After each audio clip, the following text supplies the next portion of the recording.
What's up, guys? Today we're doing another video, but in this one it's about books that I read but haven't finished because they're not fully translated into English.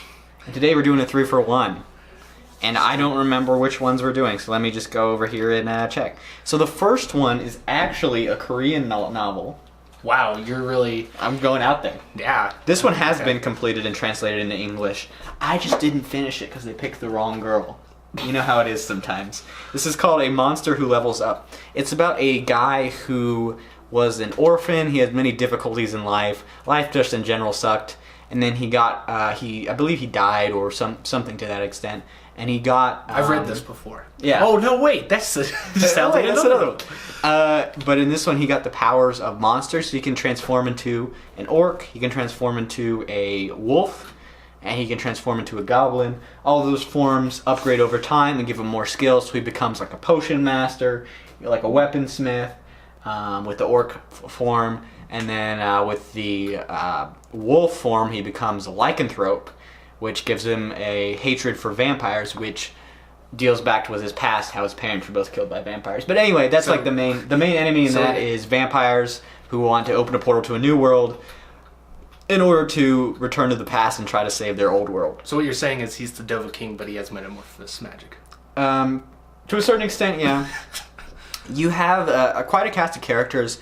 Sadly, one of the sad, I guess, things about the series in general, overall it has great composition, but it is kind of a harem in some ways.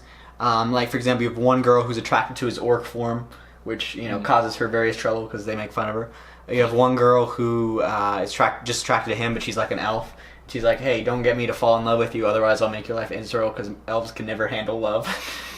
And then you have one lady who's younger than him, and she's like has this prestigious position. He ends up picking her instead of elf lady, and that causes very much problems in the story. Even in the end, it's kind of like hard to justify. At the end, I didn't finish it just because of that decision. Unlike the other ways the story was going, it was fairly predictable what was going to happen.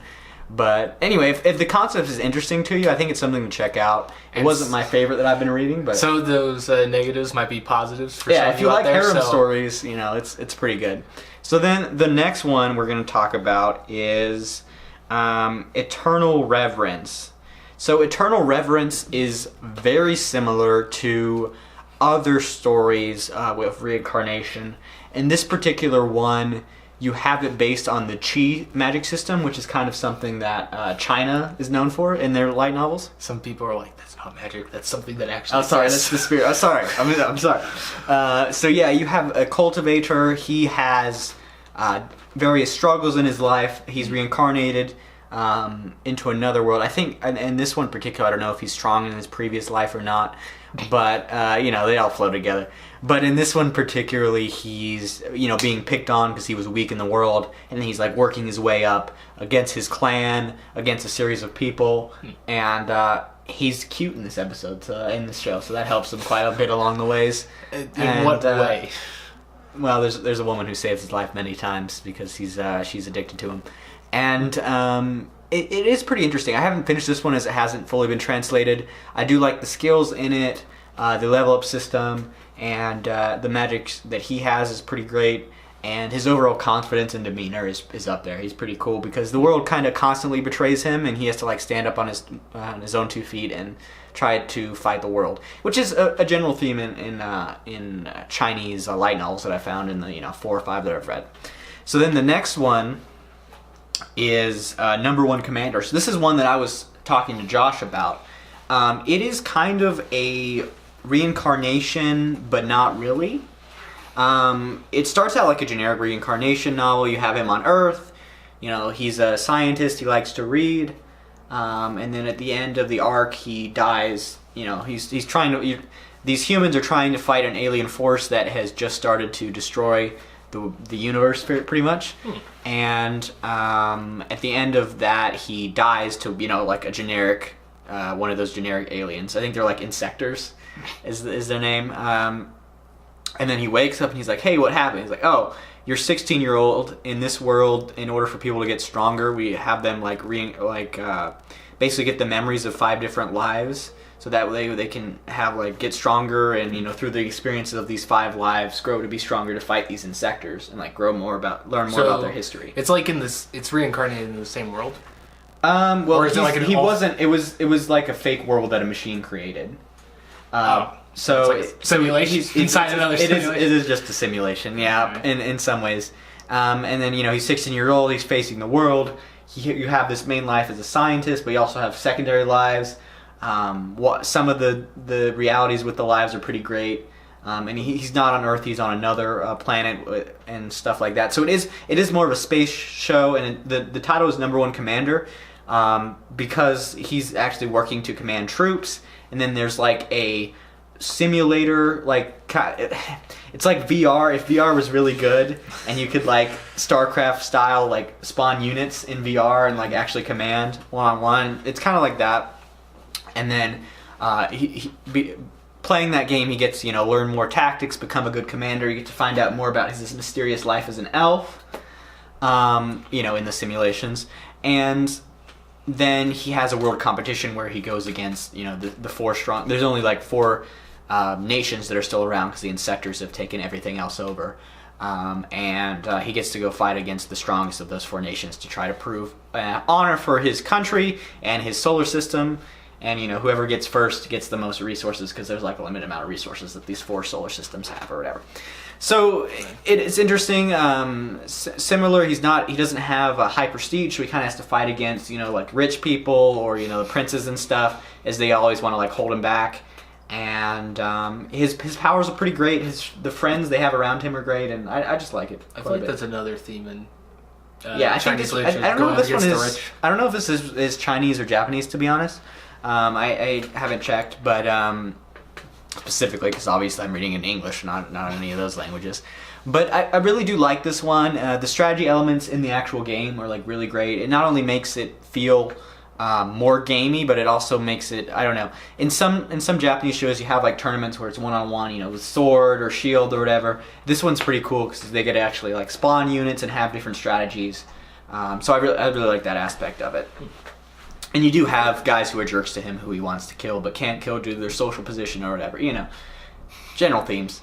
And then besides that, there's probably one more I want to talk about, and we'll probably do a whole video on this one, so I won't talk about it too much. It is called Peerless Marshal God, I believe. Let me just confirm that here. Peerless Marshal God. This one is Chinese as well, based in a Chi world. It does sound very similar to Eternal Reverence. One of the things, if you've been following our channel, is we really like ruthless characters. No. If you've been following our channel, you know that we Is that the 2 have talked a lot about ruthless Arifreda. characters and weird names? Yeah, exactly. That's true as well. We've talked a lot about Arifreda and how we really liked his original character, where he was like, yeah, if you wrong me, I'll kill anyone around you.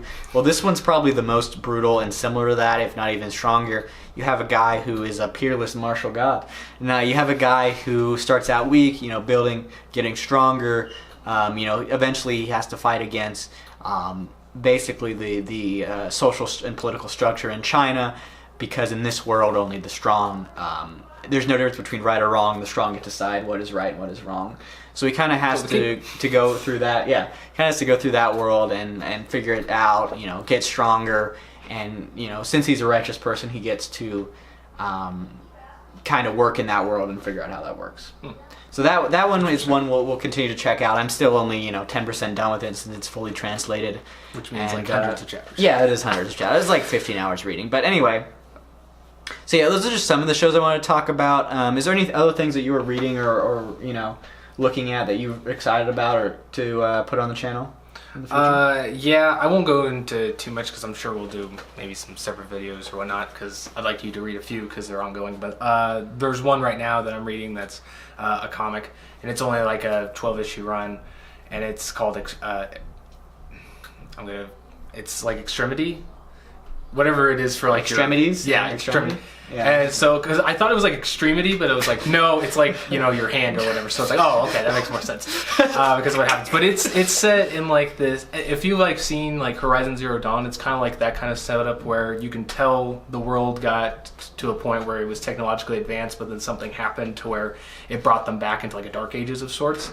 And so this follows, like, you open up with this clan, and there's something that really brutally happened to this clan, and so you get to see the after effects of that and them getting revenge.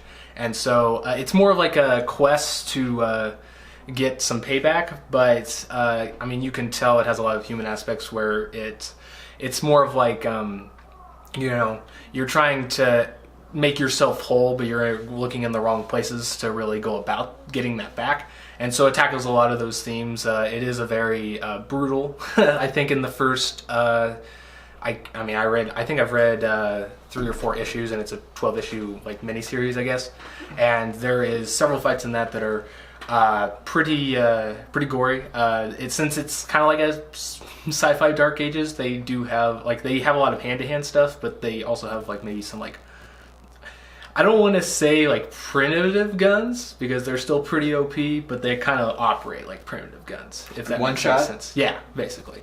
And so it's got a really cool system. You know, they operate off of clans, and that's a great system. Yeah, clans are number one. I'm part of the gamer clan. Anyway, that does sound interesting. So we'll probably have to check that out on the channel. Yeah, I don't know if links are going to be in the description. I guess we can say if you're looking for the titles of these works, we can put that in the description. And whichever means you use to find such titles, you know, good for you. You may or may not find all of them on one platform. Yeah, that's something like that. But yeah, I suggest if you kind of are listening to us and you're interested in any single one, you know, just go back and look at the synopsis. You know, you can check that out pretty easily on the net, and they're pretty easy to get your hands on and read, and then, you know, go from there. I really do suggest checking out one of these.